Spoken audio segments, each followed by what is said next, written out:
وہاں سوال کرنے والے کو بھی ڈھونڈا جاتا ہے اور جو سوال کرتا ہے پھر سوشل میڈیا بھی بند کر دیا جاتا ہے.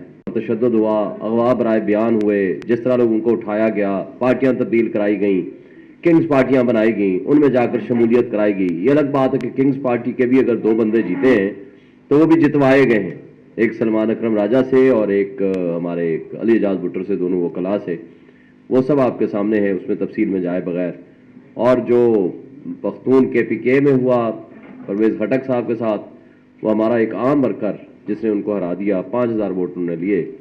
چونکہ میرے سارے دوست اب پی ٹی آئی کے پی کے سے آتے ہیں, انہوں نے مجھے کہا ہے کہ آپ نے طریقہ کار غلط اڈاپٹ کیا, آپ کو فارم 47 کا وہ طریقہ اڈاپٹ کرنا چاہیے تھا جو ہم نے کیا. ہم جس طرح گئے اور جا کر بیٹھ کے زبردستی ہم نے ان سے وہ رزلٹ حاصل کرنے میں کامیاب ہوئے ہیں, اور جو ہمارے لوگ ان کے بقول کمزور تھے, جو نہیں گئے یا رات کو جشن منا کے سو گئے کہ جی یہ رزلٹ ہے, تو ان کے خلاف پھر فیصلے آ گئے. بہرحال تو ایک جو پری پول ڈگنگ ہوئی, ساری چیزیں ہم ماضی کی چھوڑ بھی دیں.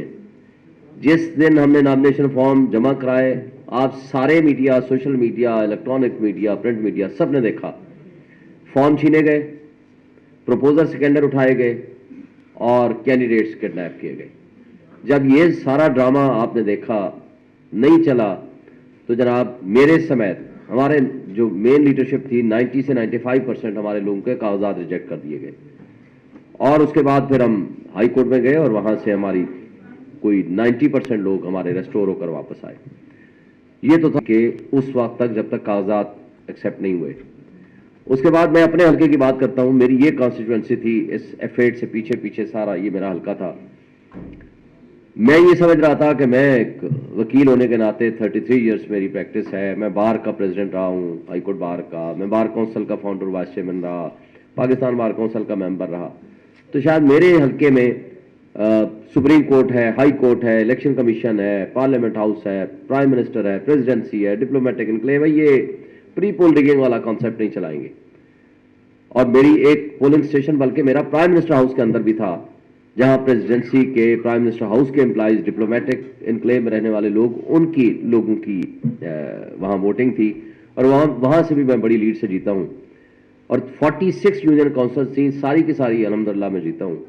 کوئی 1-2 سے شاید مصطفیٰ کھوکر صاحب کوئی 1 سے جیتے ہیں, مگر 99% جو بھی تھیں وہ ساری کی ساری میں جیتا ہوں. تو وہ رزلٹ ہمارا جو کچھ آیا وہ سب آپ کے سامنے ہے. 1,05,000 ووٹ لے کے مجھے تو ہروا دیا گیا. جس نے 51,000 ووٹ لیا اس کو جتوا دیا گیا رات کی تاریکی میں. وہ پوری لمبی مثال ہے, وہ ساری چیزیں آپ کے سامنے ہیں, اس تفصیل میں جائے بغیر. جو کچھ ہوا دیکھیں, ایک بات طے ہو گئی ہے, آج 2024 کا وہ پاکستان نہیں ہے جو ہم 1970 میں دیکھا کرتے تھے, 77 میں دیکھا, یا جو ماضی کے الیکشنز ہوئے ہیں. آج ہر شخص تک وہ انفارمیشن ہے. چونکہ ہمارے ساتھ صرف یہ نہیں ہوا, آپ کو بتاؤں آخری رات میرے پولنگ ایجنٹس گرفتار ہوئے, پولنگ ایجنٹس باقاعدہ اریسٹ ہوئے. ایف آئی آریں تو متواتر کٹیں. جہاں مثلا ایک جگہ سے ایف آئی آر کٹ رہی ہے تو پورے جو میرے حلقے کے جو چیف سپورٹرز تھے ان کے نام ڈال کے تو اس میں ایف آئی آر میں شامل.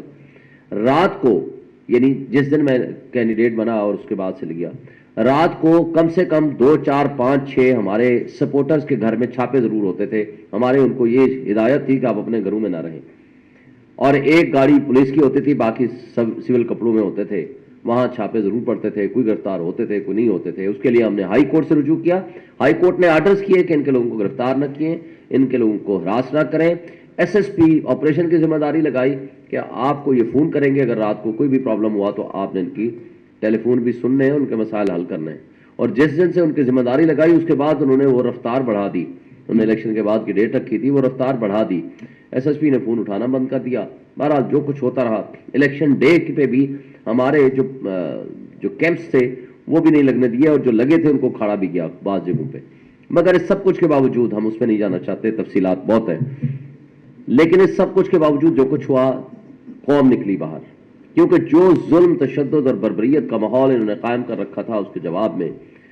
اور پاکستان دنیا کا یہ پہلا الیکشن ہوگا کہ جہاں جس دن الیکشن ہو آپ کمیونیکیشن کے سارے راستے بند کر دیں, آپ ٹیلی فون بھی بند کر دیں, نیٹ بھی بند کر دیں, اور کسی کو کوئی کمیونیکیشن نہیں ہو. اور EVM سسٹم جو انہوں نے بنایا تھا وہ یہ تھا کہ جو ہی وہ رزلٹ آئے گا اس رزلٹ کو پریزائڈنگ آفیسر نے فوری طور پر پوسٹ کر دینا تھا اور اس پوسٹ کو وہ سسٹم میں آ جاتا اور وہ رزلٹ سامنے آ جاتا. لیکن چونکہ نیٹ بند کر دیا گیا تھا وہ بھی انہوں نے کیا ہوگا جو ہمارے پریزائڈنگ آفیسر تھے, مگر EVM سسٹم کا کوئی ریکارڈ کسی کے پاس ابھی تک نہیں ہے.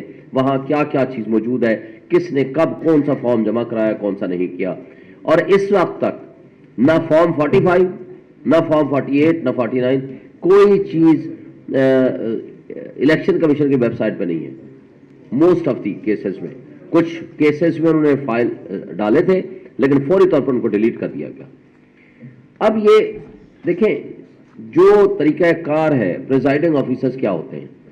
سیکشن 90 آف الیکشن ایکٹ جو ہے وہ کہتا ہے پریزائڈنگ آفیسرز کی جو اناؤنسمنٹ ہوتی ہے یہ رزلٹ کہلاتا ہے. یعنی اس کا تو آپ سمجھتے ہیں سارا دن کو جو ووٹنگ ہوئی اور اس کے بعد کاؤنٹنگ جب ہوگی ایجنٹس موجود ہوں گے, ان ایجنٹس کی موجودگی میں presiding officer assistant presiding officer ان کو کاؤنٹ کرے گا, تمام پولنگ ایجنٹس کو سائن کریں گے, اور اگر کوئی پولنگ ایجنٹ اعتراض کرے گا یا سائن نہیں کرے گا تو اس کا اعتراض اس پہ لکھا جائے گا. اور ہمارے حلقوں میں اور جو میرے پاس آئے ہیں جو باقی دوستوں کے بھی آئے ہیں, کسی حلقے میں انہوں نے اعتراض نہیں کیا پولنگ ایجنٹس نے, یعنی وہ ایکسیپٹڈ تھا from the other side also. اور وہ پولنگ ایجنٹس کا اور وہ جو ریزلٹ تھا یعنی سیکشن 90 کا سب سیکشن 10 12 اور 13 اس کو ریزلٹ کہتا ہے, یہ ریزلٹ ہے.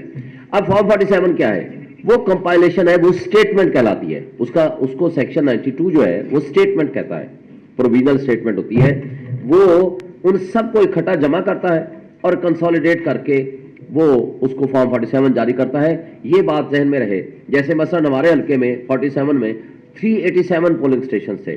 387 پولنگ اسٹیشنز کے اوپر تقریباً اگر 5 یا 6 ایجنٹس بھی بیٹھے ہوئے, ایک پریزائڈنگ آفیسر اور اسسٹنٹ پریزائڈنگ آفیسر کے دستخط ہوں, تو تقریباً 387 کے 3000 تقریباً 3000 مختلف اشخاص کے اس کے اوپر دستخط ہے.